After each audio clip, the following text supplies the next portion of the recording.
is it that every time the president seems to open his mouth, it's a problem? I mean, this was disgraceful, it was disturbing, it was vulgar, it was alarming in every way. And this is a president who not only seems to not understand his office of the presidency, but no understanding what America is and who Americans are, and actually what makes America great. Patients who have AIDS, and the Nigerians, they'll never go back to their huts. No sense of dignity of what he was discussing and the people he was discussing it with and talking about is stunning, even to those of us who have covered this presidency over and over again. I guess I've lost the ability to be shocked. Of all the controversial things President Trump has said, his comments about so-called shithole countries has probably generated the most outrage. For those of you who don't know the story yet, apparently, last week in a meeting with several legislators, President Trump questioned why America has to keep accepting immigrants from places like Haiti and Africa, which he described as shitholes, and lamented the fact that we don't have more people coming over from countries like Norway. Now, these comments have prompted a full-scale media meltdown. So-called conservatives and leftists were united in clutching their pearls about how mean dotard Trump was to these poor, innocent, good people. But unlike previous Trump controversies, there doesn't seem to be a lot of genuine outrage here. Most people, even people that don't support the president, know that Trump was actually right with his description of these places. In today's video, let's talk about so-called shitholegate. Let's talk about why leftists, and especially conservatives, are both wrong about this controversy. But first, let's say hello to our friends over at Virtual Shield. One of the issues I'm most concerned about is internet censorship. We know that major corporations and governments of the world have a vested interest in maintaining power. We know their political agendas, and we know they are not fans of alternative media. Right here in America, your data is already being collected by entities public and private. Congress recently made it legal for your internet service provider to collect and sell your browsing and search data to companies and the NSA. All of these factors considered, I strongly endorse using a VPN or virtual private network to add a layer of security between you and the content and pages you're viewing.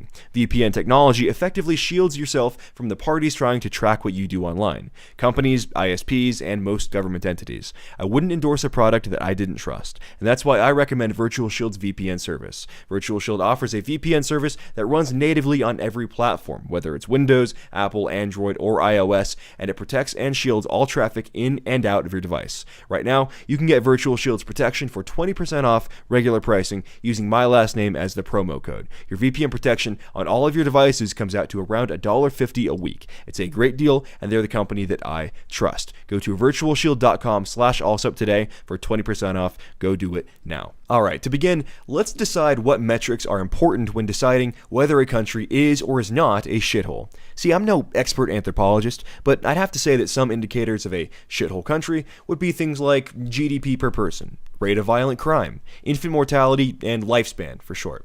Now, I know a lot of people on the right want to defund United Nations because they think it's a waste of money, but I'll tell you what, I'm glad the UN exists in order to collect statistics just like these. So let's begin with Norway. In Norway, GDP per capita is approximately $71,000 per year.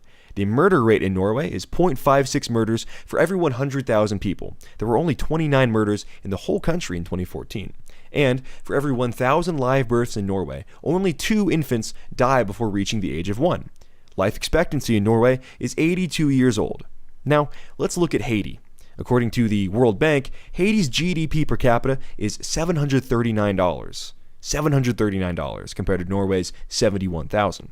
That means the average Haitian only produces $739 worth of value to the economy per year.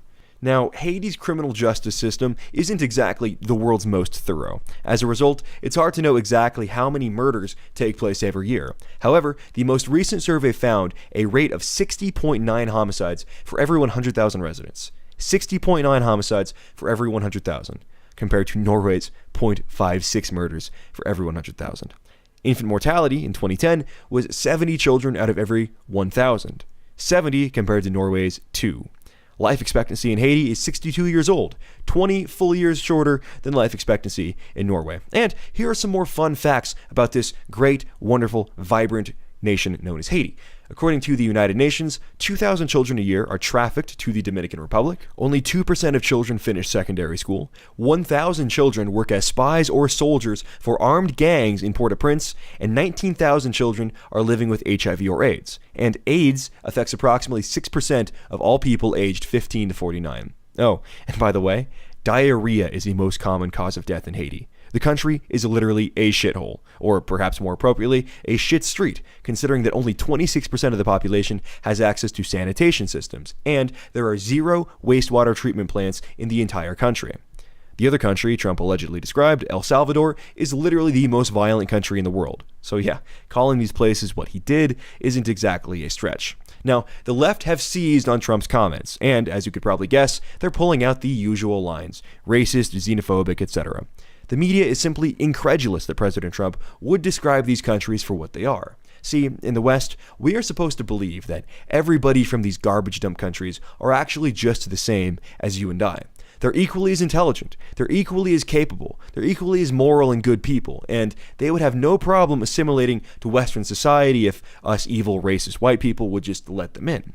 The leftist response to this was so dumb that CNN journalists were tweeting pictures of Haiti captioned with "dreaming of this shithole today." Of course, the only pictures of Haiti this reporter could find that looked nice were pictures without any Haitians in them. And the building in the picture was left over from when the French colonized and ruled the country. It's almost like she's validating that tweet from Richard Spencer that said Haiti would be a great country if it weren't for all of the Haitians. The conservatives that did acknowledge the concerns and problems with the country, I would argue, had even a dumber response. People like Ali Stuckey actually argued that despite the fact that Haiti is a total garbage dump, we should actually still be letting people from Haiti into our country. Well, let's see. There is a 1 in 20 chance that any Haitians you let in will have AIDS, first of all. Respiratory infections, dengue fever, and Zika, all of which are highly contagious, are incredibly common in Haiti. So from a purely public health standpoint, bringing in Haitians is not a very smart idea. But there's an even bigger problem than that. These countries, including El Salvador, Haiti, and others, aren't garbage dumps just because of their geography. It isn't like God flipped a coin and decided that some countries would be terrible and others would be awesome. Let's admit it, these countries are the way they are because of the people in them. Yes, Ali Stuckey, these places are corrupt and poor, but they aren't corrupt and poor by accident. Haiti is corrupt and poor because it's full of Haitians. This is a country that rebelled at the start of the 19th century, when the country's black population rose up to kill the white colonial oppressors. They massacred white men, women, and children, and by the end of the revolution, the white population was almost eliminated. And boy, did that work out well for them. By effectively killing anyone that knew how to build and maintain a civilization, Haiti positioned themselves as one of the world's worst countries by almost every metric. Conservatives seem to think that America is some sort of magic soil, and that by coming here, people will somehow shift into freedom-loving, flag-waving Americans that love free markets and capitalism. Of course, anyone with one foot in the door with reality knows that this is a fiction. According to a recent study from a University of Maryland professor, only 25% of all immigrants from all countries, not just the so-called shithole countries, lean Republican, while 62% of immigrants consider themselves Democrats. And, of course, from Pew Research, we know that 87% of blacks lean Democrat. There's literally no political upside for Republicans to support more Haitian migration. Zero. None. But of course, that won't stop virtue-signaling Republicans like Eric Erickson from repeating things like everyone deserves a piece of the American dream and more brainless platitudes of that nature. And taking politics out of it for a second, there's literally no upside for Americans, regardless of ideology, of bringing in more people from these countries. The average Haitian IQ is 67.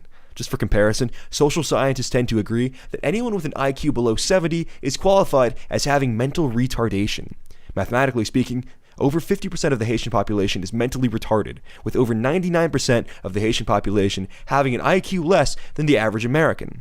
Can anyone make a single argument why we need more people like this in our country?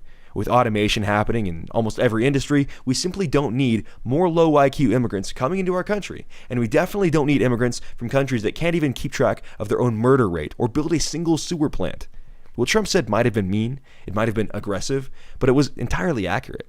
We can't be afraid of telling the truth about countries like Haiti. It's not Donald Trump's fault that the 25 countries with the highest rates of violence are all populated by at least 70% brown people, with the only ambiguous country on that list being the Dominican Republic, which has significant European admixture. That's not a racist thing to say.